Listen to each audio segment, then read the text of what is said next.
Now bear in mind this is also fraud, so if you couldn't get away with it now, but in those days, my nickname in South Wales is the King of the Key. I feel like I just walked out and went, I want to be a hairdresser. Is that where they measure with a ruler exactly. whether you've got it to the millimetre? If you wonder where they are in the ranks of honesty, they're probably below an estate agent probably. Yeah. But there must have been some torturous days. In the next 2 years, I had 22 pregnancies in 2 years. The first time I had 8 go off in the same 2-month block. That was a tough time. That was building debt on debt on debt. What worries you about the future of the industry?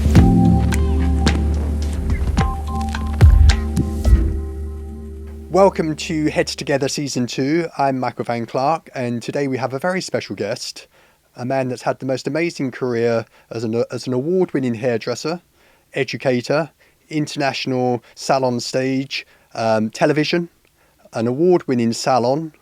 I welcome today Ken Picton. Thank you, and thank you for inviting me. And I feel like I should do my hair for this now. Thank you for coming. It feels like we've had the King of the North down in Westminster this week, and now we have the King of the West. Well, it's funny you should say that, because actually my salon is based in Mermaid Key, and because I was the original one there, my nickname in South Wales is the King of the Key, which is ironic, actually. So it's because they listen to me apparently. So yeah. An amazing career. Going back, what brought you into hairdressing? From the beginning. So it was a bit of a weird one for me, really, because I was a great football player as a kid growing up, but I grew up with my mum as a single parent, and it was in the 70s, and like my mum couldn't afford haircuts or anything like that, so I used to have all the hand-me-downs from my brother. And it was the Bay City roller days, so I used to have long hair, and it was okay. But everyone used to think I looked like a girl. And I think it was about 13 or 14 years old. I begged my mum. I said, "Please, can I go and have a proper haircut?" So she was like, "Okay." So she gave me the money, and I went into Cardiff city centre, and I went to a salon called Cats. But it kind of seemed to be the one that looked like it was cool. And there was this guy in there, handsome as could be. And it was in the kind of days of Miami Vice. So he was there with his sleeves up, and he just looked cool. And you could just see, like, all the women were just looking at him. All the blokes were just looking at him. And he didn't do my hair, but while I was having my haircut, I just constantly was watching him. And I feel like I just walked out and went, I want to be a hairdresser. Yeah. And it was almost that brutal, or simple. It was like, that looks like a great job. How old were you at that point? I was about 14, I reckon, and that was my first haircut. So I basically then obviously left school and I went into college. So the dreaded route that everybody talks about, I'm a product of that journey. Going to a college, learning the skill there, and then coming out, and that's when you really learn your craft then. And where did you start when you left college? So I came out of college, or whilst I was working in college, I went and worked in what was the world champion hairdressing. Is that where they measure with a ruler whether you've got it to the millimetre? So I kind of thought that was the place to go to if they're the world champions. So I went to work after that. And then when I really saw that side of hairdressing, the competition style, even though you did it in college, there was actually a bit of creativity in the college, whereas the World Championships, it was very specific. It was almost weird. It was like you were measured with being able to do the best version of the same thing. So everyone looked the same on the competition floor. So who could execute it? And that didn't really excite me, because I just felt there was no creativity to that. So I think it was from that I went there. I worked there for a while, and then I went to seek the cooler hairdressers in the city centre, and I got a job there. And that was until I was 21, and then I opened my own business. So at 21, that's very young. Yeah. So I was. So one of my clients, he was a photocopy salesman. And if you wonder where they are in the ranks of honesty, they're probably below an estate agent, probably, So, but he was like, "Are you ever going to open a salon?" And I was like, "Yeah." And he was like, "When?" I was like, And you know, he just randomly say, I don't know, when I'm about 28. And he just said, why don't you do it now? So I was like, and I was about 20 then. And so I was like, oh, okay. So how do I go about, you know, opening a salon? So I remember seeing a documentary. It was about a guy who owned loads of petrol stations in Australia. And it was the program showed how he grew rapidly. And what he did is he borrowed money to buy the first petrol station. And then he used that petrol station to be able to facilitate the next petrol station. And that kind of got me thinking, okay, well, how do I get this money? And I come from the old days, I'm sure you remember, where you get paid in a brown envelope with cash. And like, if you were lucky, there was like £50 notes. And I remember you used to go out night clubbing and I'd have a roll of £50, but it wasn't, it was just two. But it looked like I had a big wad of them. So it was like, I was good at making myself look successful, shall I say. Anyway, cut long story short, I said to my mum, she worked in electrical wholesalers as an administrator, and she had a bonus and it was of £1,000. So I said, can I borrow the £1,000? I want to open a salon. So she was like, okay. So I took the £1,000 to a bank, opened a bank account, put the money in, and said, I want to buy a car. Proved I had a good job. And I took a loan to get it to £3,000, so a £2,000 loan. I then took this £3,000 to another bank, deposited in, and then said, I want to buy a car. Wow. And I borrowed another 4,000, so I had 7,000 in total. Bear in mind, I actually couldn't drive. Right. And then I took the £7,000, and bear in mind, this was 1990, so there was recession. It was Margaret Thatcher. Yeah. And I took the 7,000 to Barclays Bank, who I still bank with these days, and I said, I've saved £7,000. Now, bear in mind, this is also fraud. So if you couldn't get away with it now, but in those days... We'll cut this bit. But in 36 years ago, banks didn't talk to each other. Yeah. So I just thought, how can I get this money? So, and at that time then, they were doing government-backed security loans to create new business. So I had a loan then, so I got the extra 8,000 off them to start my business with 15,000. Just needed 15. 15, and I opened a small little 400 square foot salon on a balcony in an old arcade. And was that to fit it out, to get the lease? So that was just to fit it out, purely to fit it out. And it was one of my, remember in the early days, in the 80s or even the 90s, if someone opened a salon, they just took the staff from wherever they were working, and that was how they created their team. And in those days, there was mass loyalty. Like, clients used to follow you. You know, I remember when there was one client who, and I don't have many difficult clients, but back in them days, I did have one, and I thought, I'm not going to tell her that I'm leaving, and they find you. It's like, they're the first ones in for the door, and you think, how, you know, so, but they were that loyal then, and, you know, even if they looked like they didn't really enjoy the experience, they would find you. So that's, I opened my first salon, and I, at the time, I used to do a pop band, and I did Top of the Pops with them, and I got them to do the launch, and in true kind of South Wales Echo style, there was this big picture of me with this band, and me in a chair, and the stylist who I'd brought from the other salon, and the headline was "Ken Comes a Cropper." You know, and it was next to a story of someone's famous sausages that they sell in a butcher's in another street in Cardiff. But that's kind of how we launched ourselves into the Cardiff arena. So. It's a huge step. Yeah, and huge. at 21, even bigger. I think probably better that you don't know too much.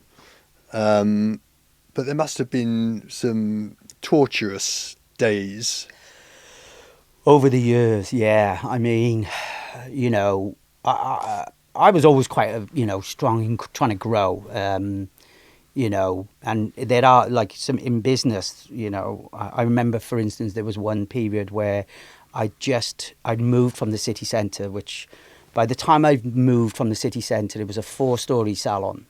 So expanded 3 times in 10 years. And then we moved down into Cardiff Bay, and I was the first one down there. And that was 10 years into business. And like the one we had in town was like really kind of urban. We'd had all bare brick walls, and and then I kind of moved to a salon where I wanted it to be high experience, experience led, designed around the best boutique hotels and that kind of stuff, but by the water. And I had this salon all fitted out in the arcade as well. So I decided to donate everything in it to the college. Okay. Because that's where I come from. And the college then were looking for a unit where they could train people in a salon environment instead of in the college. So I gave that to them, and then I moved down. So they took over the lease on that? They took over. However, they were supposed to take over. It took about 12 months because the estate manager for an environment like that was, he went off sick. And only he could handle it. So I'm paying the rent on this thing, trying to get it over the line, because I still had about 5 years left on the lease. So right. it was a win-win for me, because what it did was I didn't want another salon as such to go in there, but a training salon was good. So that would mean no one would, some of my existing clients wouldn't go into there, and they would follow us. And then on top of that, in the next 2 years, I had 22 pregnancies in 2 years. Yeah. Oh my God. Yeah, it was crazy. And it was, and I had, the first time I had 8 go off in the same 2-month block. 8 go off. Stylists now. Yeah. So when you got turnover and then it goes boof and it slams back down. That was a tough time. That was building debt on debt on debt, and you're thinking, can I keep going here? Should I stop? Yeah. Should I? Because I moved into this huge salon. It was 6,500 square feet. Right. So it was huge.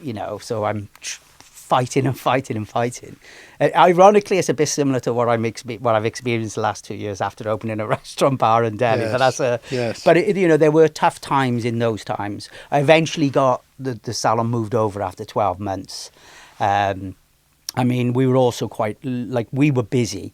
So really it was about attracting, getting the client, because we had the size to grow the team. Mm-hmm. And in a way, it was kind of interesting, because that period where I lost 10, but what happened was I obviously then created this open recruitment policy. So I was like, anyone who came who was good enough got a job. I wasn't looking, I need another start. I was just recruit. Yeah. But then what happened? They all come back 12 months later. But also then I had a load more go off. So what happened is I went from something like 27 team members down to 12 to back to 20. And then when they come back, all of a sudden I got up to 40. Right. So it was almost like a natural recruitment, because when they went on maternity, you forget about them. Yeah. But actually, when they come back, you've almost got this great stylist that that's got, a career that they want to, so it was a good one. That was how we grew quite quickly then. But at the time, it was tough. My wife was a hairdresser. Her and I, we worked, 7 days a week. Yeah. That was it. 7 days a week. Yeah. Cutting hair 7 days a week. At the time, I was still flying all around the world, doing shows and stuff like that. At that point, I was with Sebastian. So I never stopped. So your wife was working with you in the salon? Yeah. So my wife was with me, when she started at the Zoo, which was my original salon. And then she's from London, so I met her. I used to, when I worked for Sebastian, I was their kind of UK art director, and I did that for quite a few years. It was probably, I started with Sebastian when I was 24, 25. Were they with Weller at that point? No. So weirdly, John Sebastian, the family, Jerry Cosenza, who was the artistic director, they decided they want to move into Britain. And they came in, and I remember this. It was in Earl's Court, and they did this launch. and they had this giant glass pyramid, and every hour on the hour you heard it was loud over the boom, Sebastian, and these models would walk through this like glass triangle, massive. It hit the roof, Spectacular, and it was incredible. And it was probably one of my third time of being a, and you know when you're like, whoa, like everyone was rushing to it, and I was like, that's incredible. And then what happened is they moved into UK, but they set up their warehouses and everything in Bridgend, which is in South Wales. right? So they wanted to create these what did they call it? Anyway, you know, so signature salons, and one opened in the High Street in Cardiff, and that drew my attention. And then at that point, I had Weller Colour, but Sebastian was independent, so I connected with them, got the products, fell in love with the products, and then they did a show. I must have been about 24, 25, and I was invited to go on stage with a guy called Robert Morrison, who was incredible on stage. He was, I've probably never seen, of him or Jerry Cosenza, they're the only ones that have, you know, make my jaw drop when I watched them. And he invited me on. It went well. Next thing you know, they were like, oh, you've been invited to LA. I went over, they flew me over to LA. And then they were like, I worked on their collection with them because they used to create a collection every season. So every, you know, spring, summer, autumn, winter. And for me as a 24-year-old hairdresser, you know, with, you know, doing hair with Jerry Cosenza and, you know, Very exciting. John Sebastian, it was incredible. It was probably what steered my hairdressing. That was my big, from that 24 to say 28, 30, that was my big learn in hairdressing. That was when I found my style of who I wanted to be. And it was incredible because, like, we create collections, and the collections, we based them around products. So, you know, the product determined how we did the hair. Yeah. And that was really creative. And I was called an RDA, which is a regional design artist, but my region was UK. So it was kind of a weird setup. Anyway, get back to where I was going to. I also used to then train all the trainers in like a 4-day boot camp. And my wife was one of them to become an advocate for Sebastian. And I trained, I run the course, and that's how we met. So lovely. And within about, I think, 3-4 months, she moved to Cardiff and didn't end up working for Sebastian. Oh. Because she came and work with me. So for the young hairdressers now, where maybe some of those opportunities aren't around, do you educate in-house now or rely on the colleges or both? We educate in-house, yeah. You know, it's a funny one really in the sense of, you know, whilst the college route is still there, and I took that route, I think it was different back then. Now the opportunity to train in great salons, you know, is there. So we've been a City and Guilds training centre for 20 years. We do all our own in-house training and always have done, which is why really, you know, whilst a lot of people say there's a shortage of apprenticeships, we don't seem to have. I turn them away because there isn't many places now that you can go and get a great apprenticeship. Yeah. You know, so I probably have, I know I have at least 6 already for school leavers. Yeah. You know, so for 2 places. Because I've already got 6. Because you've built the foundation. Yeah, I think locally we're regarded as, and that's what happens even, you know, so I've been going 36 years. So a lot of the salons or people, you know, the people who've been great hairdressers in Cardiff, they've been trained through us or with me. And they're fantastic. They recommend. Yeah. Like they say to people, if you want to go train anywhere in Cardiff, you go there. So you've won many industry awards. How did that first one feel? What was my first real big one? I think I feel like my first big one was Business Pro. Okay. In 2009. I think prior to that, I'd won Salon Design of the Year when we opened the salon. and that was in 2000. And I didn't really enter awards then because it was siege mentality. I was trying to grow this business. Yeah. And then what happened is Julie Bellinger, wonderful PR, I'd known her from my early days with Sebastian and all that kind of stuff. And I'd opened the salon. I think we got to about, it might have been 2008. And we connected and she was like, oh, who's PR? And I said, oh, I haven't been able to. We couldn't afford PR and all that kind of stuff. And she came and visited us. And it was that moment where she was like, oh, my word, you need to be telling everyone about what you're doing. You know, it was one of them kind of moments. And I was like, what do you mean? And she was like, this is incredible. And I was like, okay. She was like, are you entering awards and stuff? I was like, no. And she was like, let's. So the first one we did, I think, was Business Pro. Right. And I won it. And it was like a real weird moment. I think it was, because Creative Head, as you know, was fun and that kind of stuff. So we always had great, you know, compares or, you know, and, you know, I'll never forget the one where Keith Lemon kind of picked me up and dry humped me on stage live, you know. It's like, I was like, oh my God. So yeah, you were there then. Yeah. So that was my first one. And then I think what was the year I kind of thought was great was when in 2012, I'm going to say, we won Salon Team, Salon of the Year, and Wales and Southwest Hairdresser of the Year. Yeah. And so we had right across the board, if that makes sense. It was the business as a salon, the team within it, and the hairdressing side of it. Yes. And that was kind of that was that first year where you kind of were like, wow, you know. And I think there was a period where we were winning so, a bit like yourself, you know, we were winning so many that I remember going to one awards, but I think you probably won them all, and everyone kept congratulating me, saying, oh, congratulations. And I was like, I never won any. And they were like, didn't you? Because I think, you know, it's like probably people think you win everything, you know, when sometimes you don't. So, but yeah, so I entered them. And actually, you know, what was the value of them for me? Well, it was valuable to you know, to my clients and, you know, that to know we are in that level within the country. Great for my team, for their recognition, because they were an instrumental part of that.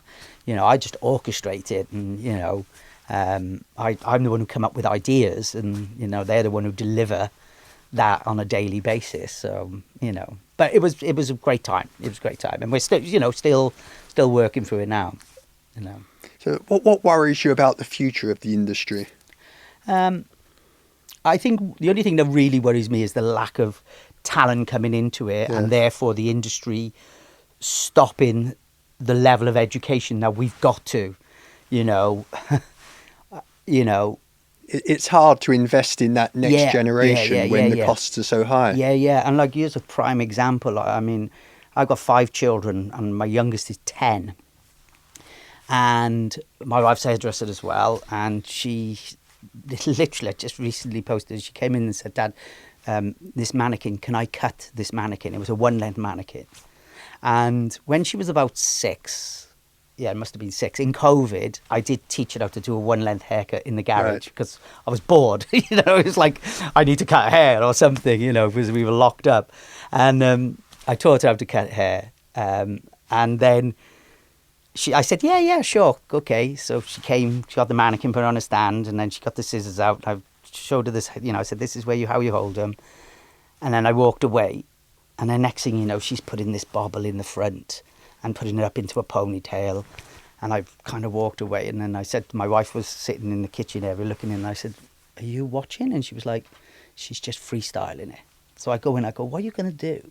And she's cutting this ponytail. I'm thinking, and she went, yeah, I saw it on TikTok. And I was like, oh my word. Anyway, it came down. All right, it was a bit disjointed, but then I was like, oh, you need to, and she did it by herself as a 10-year-old. Yeah. So that worries me in the sense of, you know, people think that they can learn hair that way. Yeah. And that could happen. That could become a phenomenon, you know, something that happens in our industry. And I think that is concerning, you know. Learn through TikTok. Yeah, exactly. Yeah. So, you know, but I think that, and that's for us as you know, as guardians of our industry to make sure that doesn't happen. Yeah. I feel that's our moral responsibility to. The foundations are very important. Yeah. And what are you optimistic about? do you think?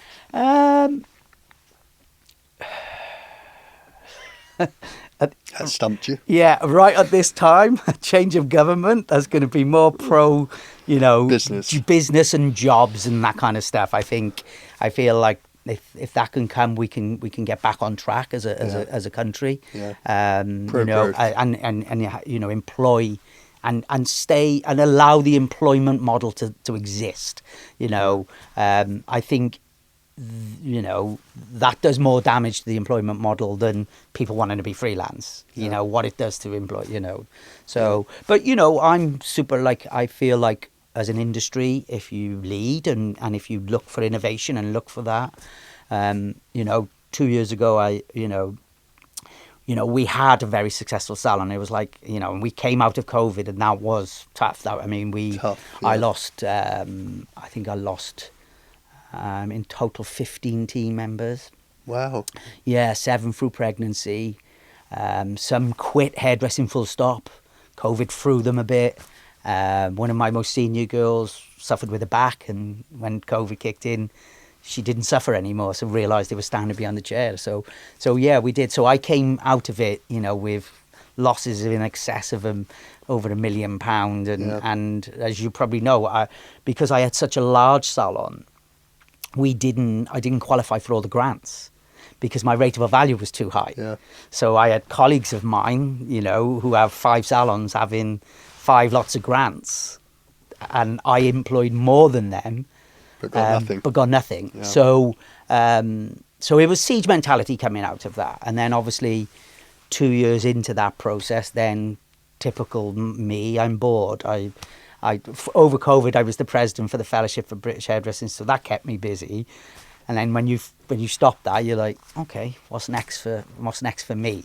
So I decided to add a restaurant, bar and delicatessen to the salon. So It's gone from 6,500 to now 9,500.